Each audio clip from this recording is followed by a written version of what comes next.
Jesenkove nagrade so najprestižnejše nagrade, ki jih podeljuje Biotehniška fakulteta, in sicer posamezniku za življenjsko delo, ki se je izkazal na različnih področjih delovanja, ter doktorantu in pa študentu magistrskega študija.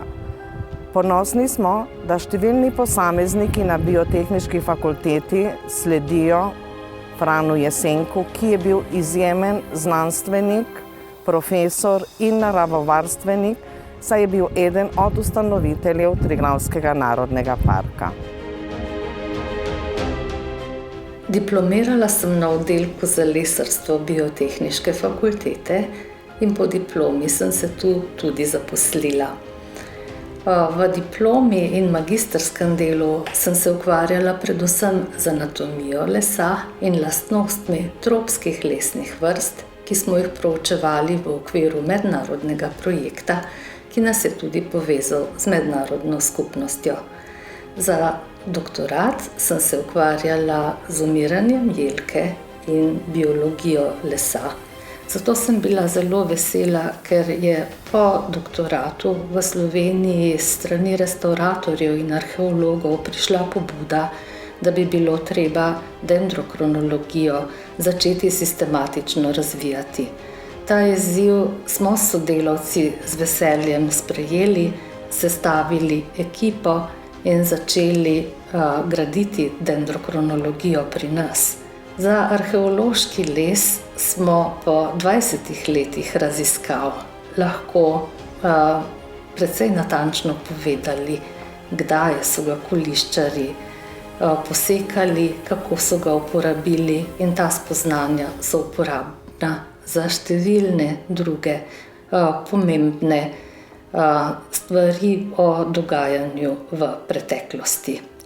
Ob dendrokronologiji, kjer dendrokronološke krivulje predstavljajo arhivski zapis pretekle klime in delovanja klime na drevo, smo se lahko začeli ukvarjati tudi z dendroklimatologijo in dendroekologijo. Dendroklimatologija je posebej ob sodelovanju s številnimi mednarodnimi skupinami omogočila, da smo lahko opravili študije rekonstrukcije pretekle klime v Sloveniji in Evropi za pretekla stoletja in pretekla tisočletja.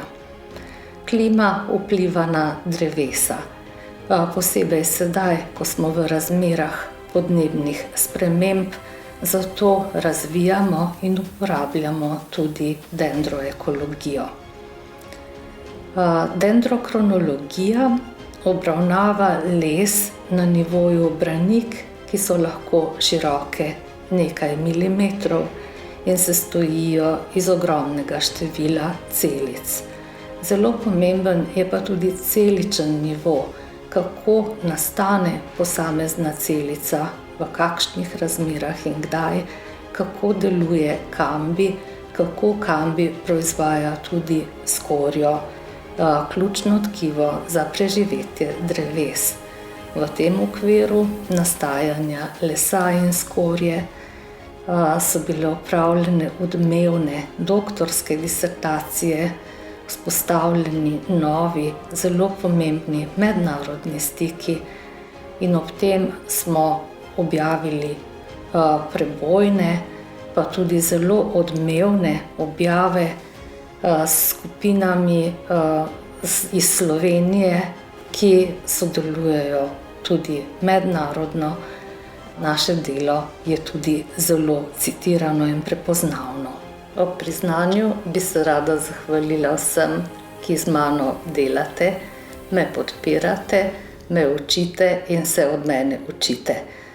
Priznanje je priznanje za skupinsko delo, zato tudi hvala vsem, ki ste to delo prepoznali, predlagali nagrado in jo tudi podelili. Profesor dr. Katarina Čufar je izvrstna raziskovalka, je odlična pedagoginja in vsi, ki z njo delamo, čutimo, da to dela srcem. Ukvarja se z raziskavami na področju znanosti o lesu in anatomijo lesa.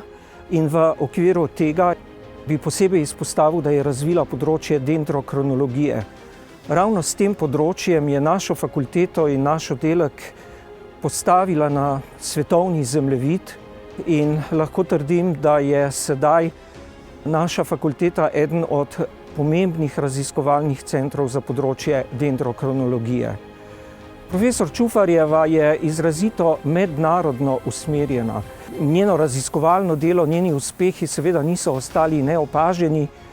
Bili so že nagrajeni z marsikaterimi priznanji in nagradami, ampak vse njene sodelavce je najbolj razveselilo to, da je bila lani prejemnica zlate plakete Univerze v Ljubljani in še posebej prestižnega Zoisovega priznanja za raziskovalno delo. Je res velik privilegij, da lahko tako sodelavci fakultete kot tudi študentje sodelujemo s kolegico Čufarjevo.